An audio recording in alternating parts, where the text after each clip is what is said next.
पूरी दुनिया भारत की साइंटिफिक स्पिरिट का, हमारी टेक्नोलॉजी का और हमारे साइंटिफिक टेम्परामेंट का लोहा मान चुकी है।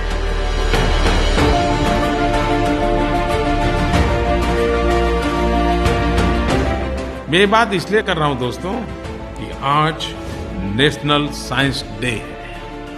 नेशनल साइंस डे देश का विज्ञान महोत्सव। 28 फरवरी 1928 सर सीवी रमन ने अपनी खोज रमन इफेक्ट की घोषणा की थी। यही तो खोज थी जिसने उनको नोबेल पुरस्कार प्राप्त किया। जिज्ञासा विज्ञान की जननी है। हर मन में वैज्ञानिक सोच हो, विज्ञान के प्रति आकर्षण हो और हर पीढ़ी को इनोवेशन पे बल देना। और विज्ञान और टेक्नोलॉजी के बिना इनोवेशन संभव नहीं है।